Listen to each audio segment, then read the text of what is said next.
Jake, who was the sole survivor last year. This year, now he's a jury member, which is probably not the fate that he wanted. And he did get far, but not as far as he probably wanted. So, Jake, as the winner of Survivor Bloomsburg Season 1, what motivated you to return to the game for Season 2, knowing that you would have a huge target on your back? Well, I love the game of Survivor. I knew that I was going to face some challenges like when I first came in here because I did win last year, so I knew that I would have a big target on my back going into it.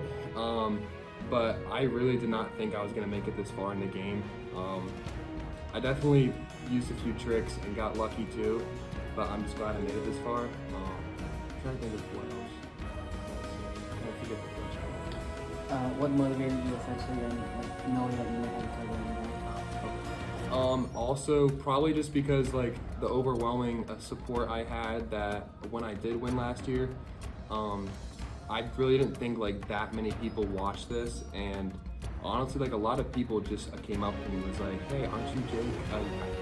I think you won last year," like all that stuff. So it was pretty cool, and I just thought that I just wanted to do it again and maybe do a two-peat, but fortunately that did not happen.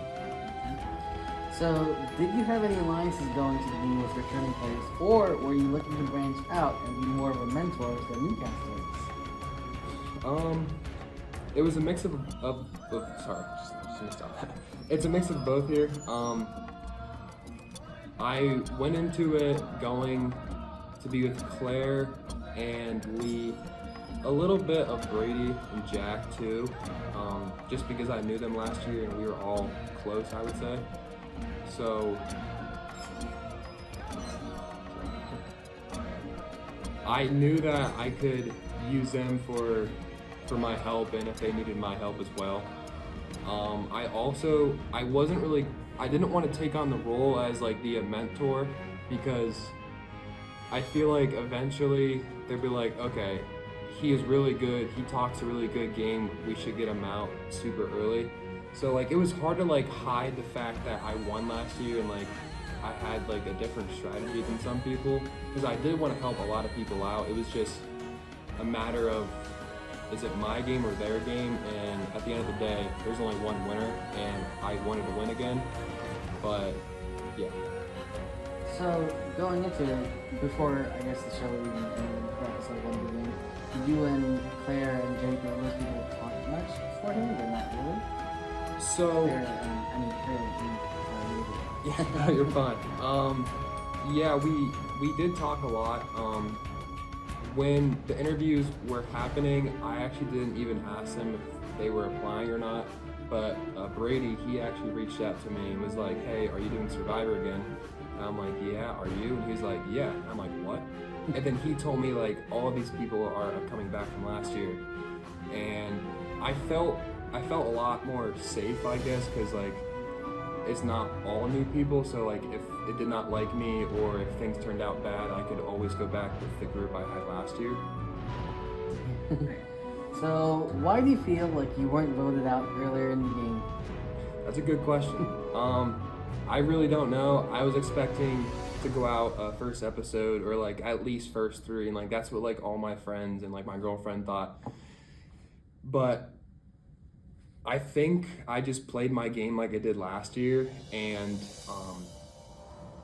I didn't really, at the beginning I was more quiet and I wanted to play a different game than last year, not be so vocal and like really lead people to like try to vote someone off, because usually like if someone always tries to throw out a name, those are people that you go after because everyone hates them just because there's no one else saying a name. So I kind of took a step back from that and I was letting other people kind of fill in the role and be more dominant, I guess. So I just kind of wanted to play more, I guess I just wanted to play more in the trenches, I guess the best way to say it.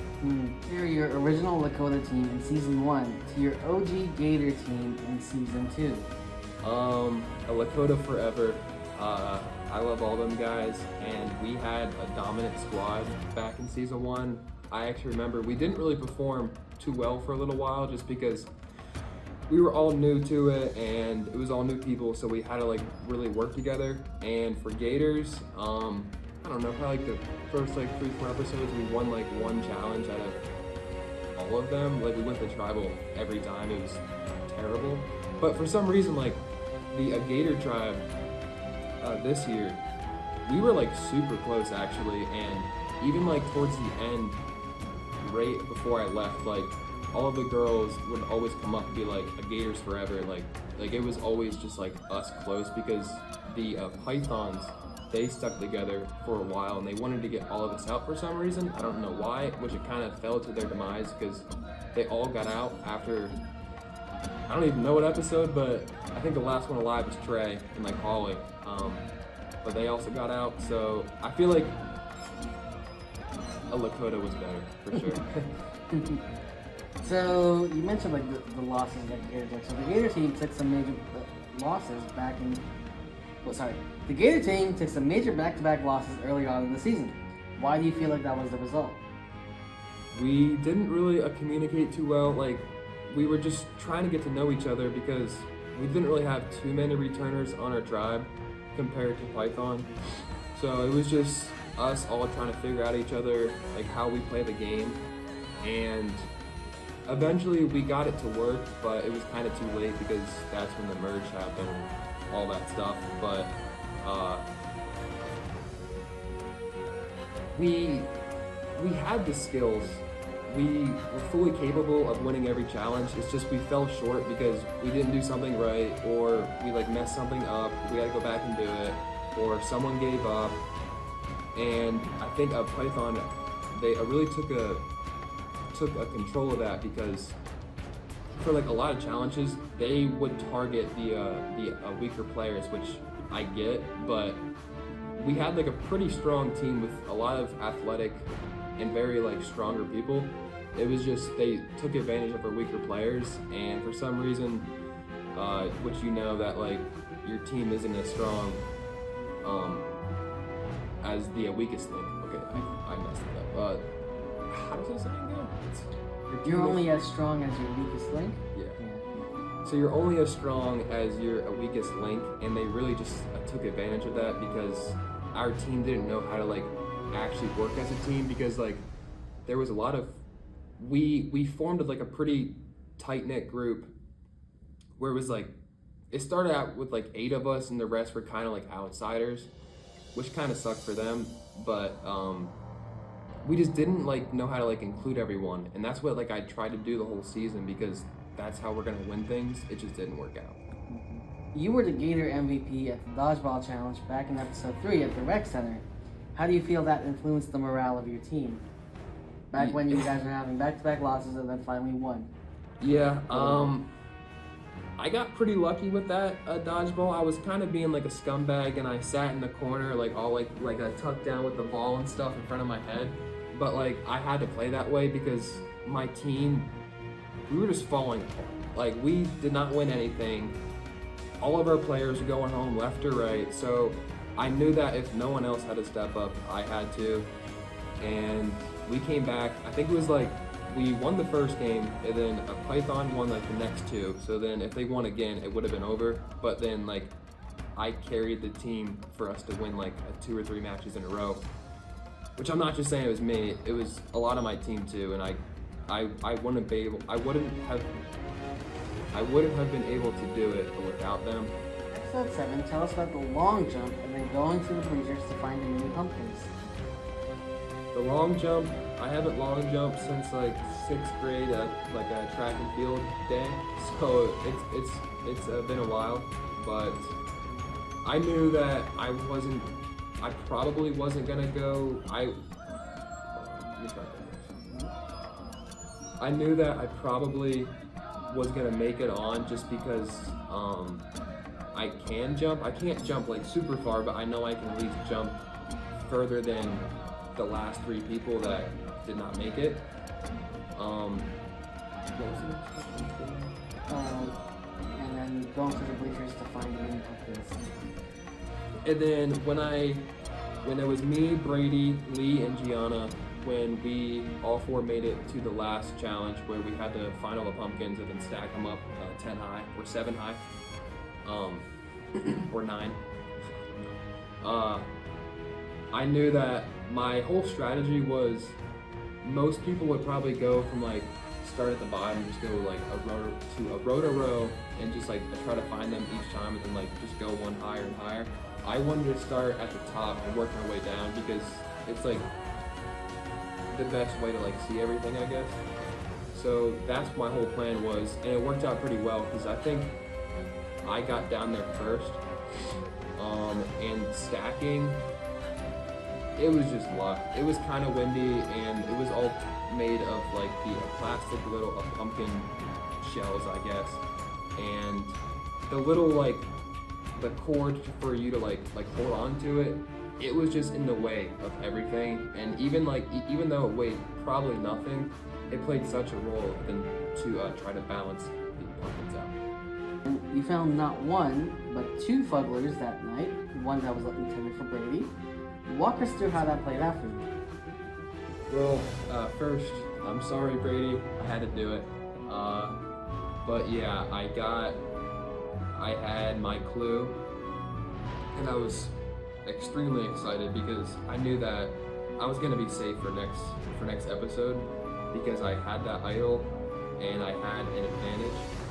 But it was me and Brady. It was after the night was over. We went and tried to look for it, and like honestly, for the first like half hour, me and him were just looking everywhere for it. And then Gianna, Aaron, and Chase pulled up, and they were trying to help us find it, but we thought that they actually took it.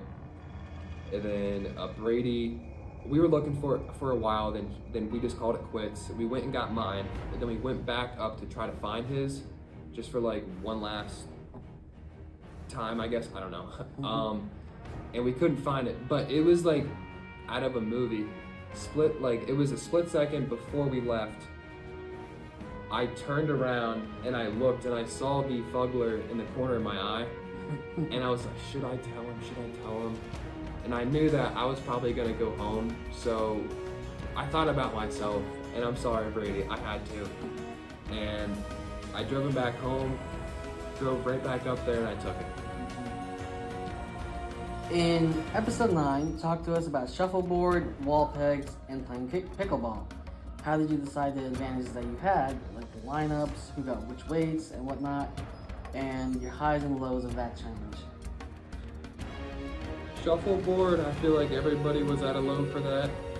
I was the only person. Actually, I think Jack got 1 point, but I got 2. Like, I don't know. It's not like that hard. I think it was just like the ground, and it didn't really slide too well. But like we didn't really know because like we didn't have like any like practice tries, so it was kind of just like, yeah, sure, I'm gonna put some effort into it. But then it only goes like 5 feet.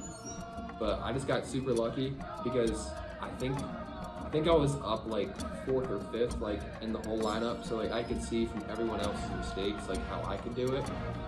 But I did win that. Was the next challenge to be a pickleball or was it the wall pegs? So then the wall pegs, I did pretty good. I think I did win that actually. Just surprising because I'm a bigger guy, so like it's hard to hold up your weight that long, even if you lift and stuff.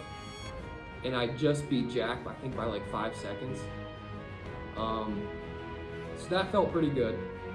And then we did the pickleball, and I got to choose the teams, and I chose Chase just because I like him a lot, and he's a pretty solid guy, a pretty solid pick to choose for most challenges, just because he's not stupid, but he's not crazy athletic. He's right in the middle, and that's like what I like. So I chose him, and then I try to make it fair because I don't want to like put like the 2 worst people on a team and just absolutely freaking murder them.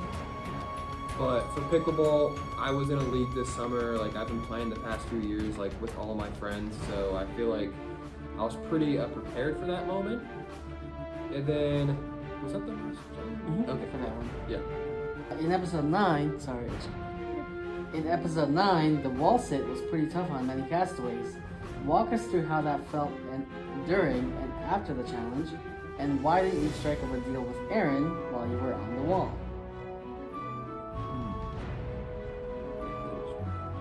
So the whole wall sit, like, I haven't done a wall sit in a long time, and I don't know why, but like Erin did not come to mind when I like thought of like a wall sit challenge that she would win. Even though like now that I think about it, she's a soccer player, her quads are the size of mine. She does wall sits all the time. She told me afterwards that they do like a thing where they do like 4 or 5 minute wall sits every time. Like that's crazy. That's a long time. So I wish that I gave her the 10-pound weight instead of 0, because that definitely helped her. I mean, I only had 5 pounds, so it really wasn't that much, but I put everything into that wall sit, and I just fell short. She looked like she was fine. Like she wasn't even starting to shake at all, and my legs were going a million times a minute, and I just couldn't hold on any longer. So. Okay, Jake, as we end season 2, any final thoughts from you? Just want to say thank you for everyone. A thank you to the staff. A thank you to my family, my friends, my girlfriend for all the support. It was a really good season. I wish I made it further.